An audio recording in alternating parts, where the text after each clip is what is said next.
Donc, ce qu'on trouve dans les archives, c'est donc non pas un massacre prémédité du tout, c'est une rébellion armée de ces ex-prisonniers de guerre qu'on appelle les rapatriés et qui ont réclamé leur solde de captivité.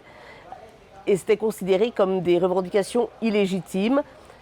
C'était des mutins, ils ont tiré les premiers, on voit même qu'ils ont tiré à la mitraillette et que la répression sanglante était inévitable, faisant 35 morts, 35 blessés. Et comme c'était une mutinerie, une rébellion armée, ils ont arrêté des soi-disant meneurs.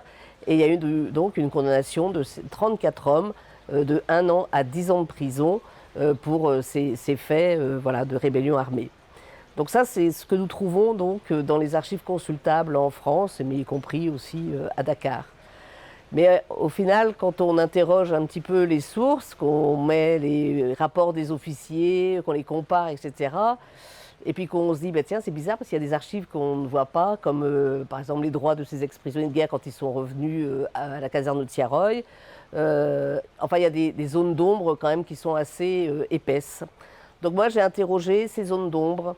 Je ne me suis pas arrêtée qu'aux archives qu'on trouve en France. J'ai été chercher les archives du navire, le Circassia, donc à Londres, les archives diplomatiques à Londres aussi. Et puis j'ai vraiment questionné ces sources disponibles.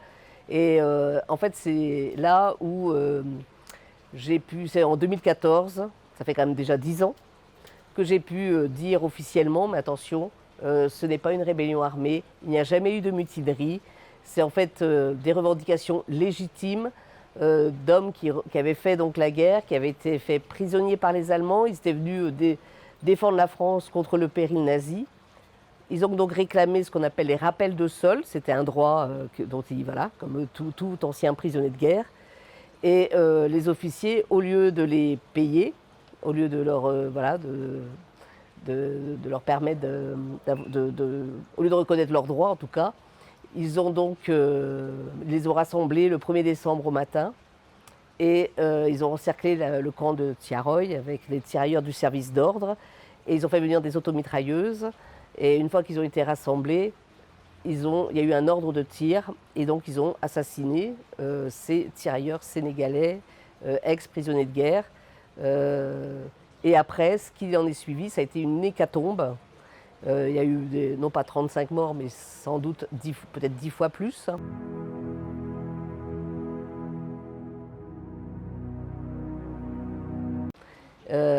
Donc par exemple, il y a une circulaire qui a été produite 3 jours après le massacre, faisant croire que ces hommes avaient perçu l'intégralité des soldes. Et c'était pour rendre leurs revendications illégitimes.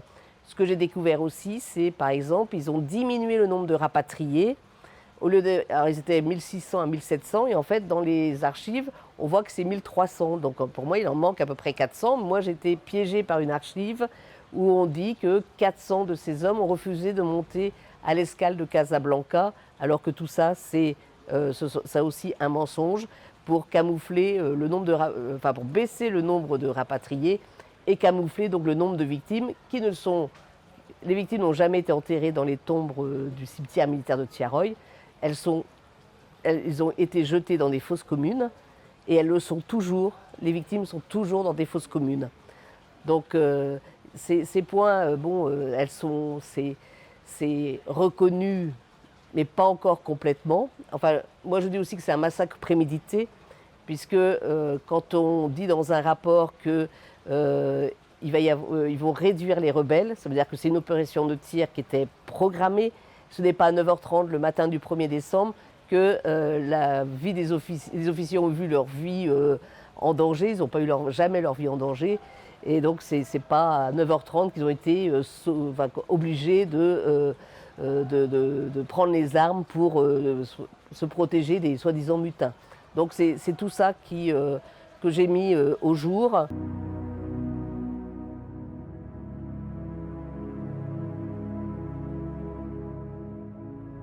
Alors, il y a une suggestion que je voudrais faire qui me paraît très importante, c'est par rapport à Biram Sangor. Biram Sangor, c'est le seul descendant d'une victime que j'ai pu retrouver Je l'ai retrouvé parce qu'en fait, dès les années 70, il a réclamé des explications sur la mort de son père. Puis en 1983, il a écrit à François Mitterrand. Et moi, je l'ai retrouvé grâce à ces correspondances qu'il avait envoyées. S'il n'y avait pas eu Biram Sangor et son premier combat, nous n'en serions pas là en 2024. Donc je crois qu'il faut honorer Biram Sangor.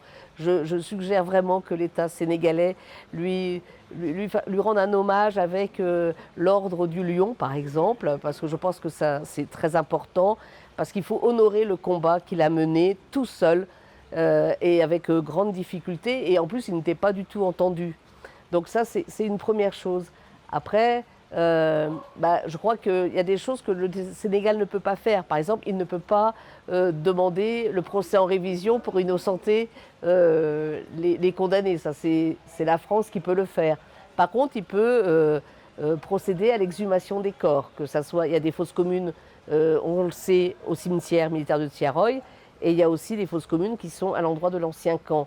Je pense que le Sénégal a tout pouvoir pour procéder à l'exhumation des corps. Mais comme la France, en juin 2024, a attribué la mention mort pour la France à 6 de ses tirailleurs, dont Mbap Sangor, la France a le devoir presque aussi de procéder à la fouille des fosses communes, parce qu'on ne peut pas laisser dans des fosses communes des hommes qui sont morts pour la France.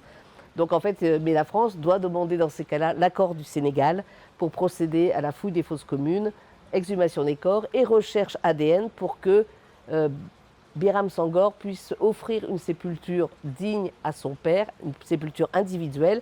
Mais ça, c'est si c'est son souhait, ou sinon, il faut qu'il reste dans un ossuaire avec tous ces hommes qui ont été tués de manière épouvantable.